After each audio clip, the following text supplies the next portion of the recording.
ఎటువంటి పరిస్థితుల మధ్య ఈరోజు మన రాష్ట్రంలో మనందరం ఈరోజు ప్రయాణం చేస్తూ ఉన్నాము అన్న సంగతి నాకన్నా బెటర్గా కూడా మీకే బాగా తెలుసు. ఎందుకనంటే ఈరోజు ఒక రాక్షస యుగంలో ఉన్నాం. నేను మొన్న ఎవరో నా దగ్గరికి వస్తూ ఉన్నప్పుడు కూడా నేను ఏదో అంటూ ఉంటే, కలియుగంలో రాజకీయాలు చేయాలి అని అంటే ఈ యుగం చంద్రబాబు యుగంలో రాజకీయాలు చేయాలి అని అంటే ఈ రాజకీయాలు చేసేటప్పుడు కేసులు వేస్తారు అన్న భయం లేనప్పుడే రాజకీయాలు చేయగలుగుతాం. జైళ్ళకు పంపినా కానీ పర్వాలేదు చంద్రబాబు నిన్ను ఎదుర్కొంటామనే ధైర్యం ఉంటేనే రాజకీయాలు చేయగలుగుతాం. అలా ఉండగలిగిన తెగువ ఎవరికైనా ఉంటేనే రాజకీయాల్లో ఉండగలగాలి, చేయగలగాలి అనేది మాత్రమే ఈ కలియుగంలో మనం నేర్చుకుంటా ఉన్న పాఠం అని చెప్పి చెప్తా ఉంటాం. ఈరోజు నిజంగానే రాజకీయాలు అలానే తయారయ్యాయి. చంద్రబాబు నాయుడు ఈరోజు చేస్తూ ఉన్న రాజకీయంలో కనీసం 1% కూడా మనం ఆ రోజుల్లో ఎప్పుడు చేయలే. ఆ రోజుల్లో మనం ఏ ఒక్కరికి కూడా ఇబ్బంది జరగకూడదు అనే ఆలోచనలు చేశాం. ఇన్ఫ్యాక్ట్ నాకు బాగా గుర్తుంది, తాడిపత్రి మున్సిపల్ ఎలక్షన్లు జరుగుతూ ఉన్నాయి. మనం రాష్ట్ర వ్యాప్తంగా మున్సిపాలిటీలన్నీ మనం స్వీప్ చేసినాం. రాష్ట్ర వ్యాప్తంగా జెడ్పీటీసీలు స్వీప్ చేసినాం, ఎంపీటీసీలు స్వీప్ చేసినాం, సర్పంచ్ స్థానాలు స్వీప్ చేసినాం. మున్సిపల్ ఎలక్షన్లలో కూడా మనం ఓడిపోయింది బహుశా రాష్ట్ర వ్యాప్తంగా ఒక 2 మున్సిపాలిటీలు మనం ఓడిపోయినాం. అందులో తాడిపత్రి ఒకటి. వాళ్ళకు 18, మనకు 16. కేవలం వాళ్ళకు తేడా 2. మన ఎమ్మెల్యే వండుకొని అన్న 2 తేడా ఎత్తేద్దామన్నాడు. ఆ రోజు నాకు బాగా గుర్తుంది. అరే నేను ఒప్పుకోలా. మన ఎమ్మెల్యే అయినని కూడా నేను హౌస్ అరెస్ట్ చేయించిన. మన ఎమ్మెల్యేని నేను హౌస్ అరెస్ట్ చేసి ఎన్నిక జరిపించి తాడిపత్రి మున్సిపాలిటీ సవ్యంగా జరిగించి చివరిగా తెలుగుదేశం 18 వాళ్ళకు, 16 మనకు న్యాయబద్ధంగా ప్రజాస్వామ్యబద్ధంగా ఎన్నిక జరిగింది ఆ రోజు. కానీ ఈరోజు చూస్తే పరిస్థితి ఎలా ఉంది అని చెప్పి ఒకసారి చూస్తే, మనమేమో అప్పట్లో జగనన్నకు చెబుదామని చెప్పి ఒక టెలిఫోన్ నెంబర్ ఇచ్చా. స్పందన అని ఒక ప్రోగ్రాం కూడా పెట్టా.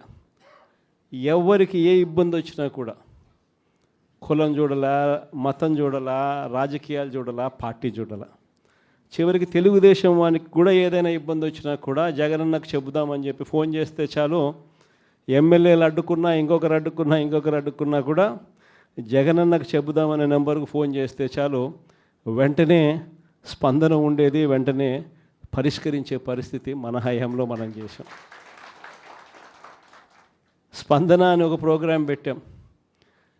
ప్రతి వారము ఆ స్పందన అనే ప్రోగ్రాంలో కలెక్టర్లు ఖచ్చితంగా ఉండేట్టుగా, ఎస్పీలు కరెక్ట్గా ఉండేట్టుగా డేట్ ఇచ్చి ప్రతి వారం రోజు జరిగేట్టుగా చూసుకొని, కలెక్టర్ల దగ్గర నుంచి మొదలైతే మండలాలలో మండల ఇన్ఛార్జీల వరకు కూడా ఆ స్పందన ప్రోగ్రాంలో పార్టిసిపేట్ చేసే పరిస్థితి.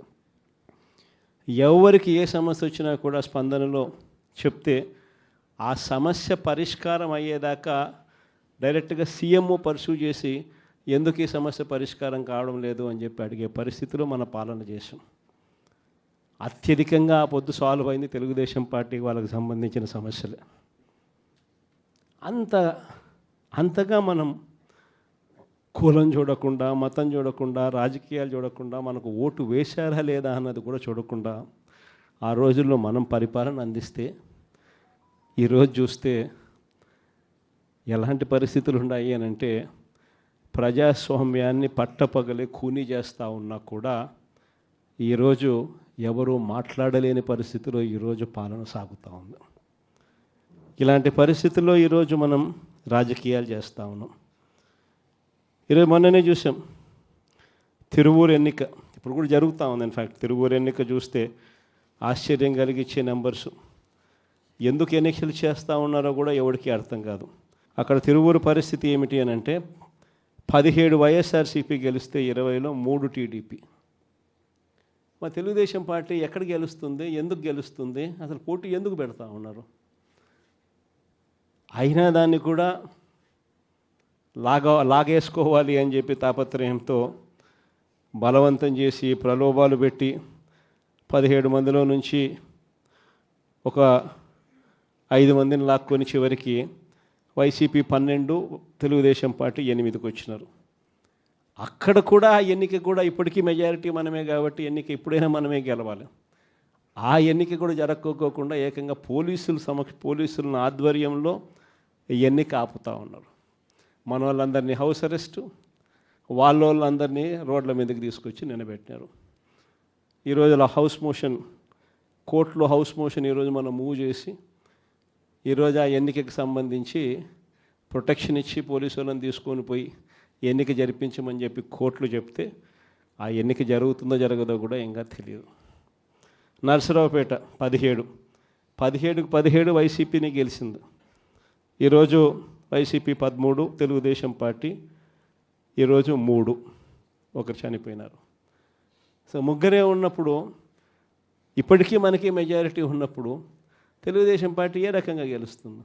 కానీ కోరం లేకపోయినా కూడా మేమే గెలిచేసినామని చెప్పి డిక్లేర్ చేసుకున్నారు. కారంపూడి 14 వైసీపీ, 14 వైసీపీనే గెలిచింది. ఈరోజు ప్రలోభాలు పెట్టి ఇంకొకటి చేసి వైసీపీ 8, తెలుగుదేశం పార్టీ 6. అయినా కూడా మనకే మెజారిటీ ఉంది. అయినా కూడా అక్కడ కూడా కోరం లేకపోయినా కూడా మేమే గెలిచాము అని చెప్పి డిక్లేర్ చేసుకున్న పరిస్థితి. అంతెందుకు కుప్పం మున్సిపాలిటీ దగ్గర నుంచి మొన్న జరిగిన రామకుప్పం ఉప ఎన్నిక దాకా కూడా ఎక్కడ చూసుకున్నా కూడా ఇదే పరిస్థితి. ఈరోజు ఇక్కడే ఉన్నారు. ఎందుకు ఇదే రామగిరి నియోజకవర్గంలో, ఇదే రామగిరి మండలం చూస్తే ప్రకాష్ కాన్స్టిట్యున్సీ, ఇక్కడ వైసీపీకి సంబంధించి 10 మందిలో వైసీపీ 9 గెలిచింది. తెలుగుదేశం పార్టీ గెలిచింది కేవలం 1. మరి అలాంటప్పుడు ఎన్నికెందుకు జరపాల? ప్రజాస్వామ్యంలో ఒక పార్టీ టికెట్ మీద, ఒక పార్టీ బీఫామ్ మీద, ఒక పార్టీ గుర్తు మీద గెలిచినప్పుడు ముఖ్యమంత్రిగా ఉన్న మనమే దాన్ని కాపాడలేని పరిస్థితిలో మనమే పరిపాలన చేస్తూ ఉన్నప్పుడు, మనమే ప్రజాస్వామ్యాన్ని దగ్గరుండి పోలీసులను పెట్టి మరీ కూనీ చేయించమని చెప్పి మనమే ప్రోద్బలం చేస్తూ మళ్ళీ రాజకీయాలు చేస్తూ ఉన్నప్పుడు ఎందుకు ఈ రాజకీయాలు చేస్తూ ఉన్నాం? ఈరోజు ఇదే రామగిరిలో ఇప్పటికీ కూడా 6 మంది మనము, 9 మందిలో 3 వాళ్ళు లాక్కున్నారు. అయినా ఇంకా 6 మంది మనమే మెజారిటీ. ఎన్నిక పెడితే మనమే గెలుస్తాం. కానీ ఎన్నిక పోస్ట్పోన్ చేస్తూ ఉన్నారు. చివరికి కోరం లేదని చెప్పి అది కూడా వాళ్ళ ఖాతాలో వేసుకుంటారు. ఇది జరుగుతూ ఉంది. పాలకులు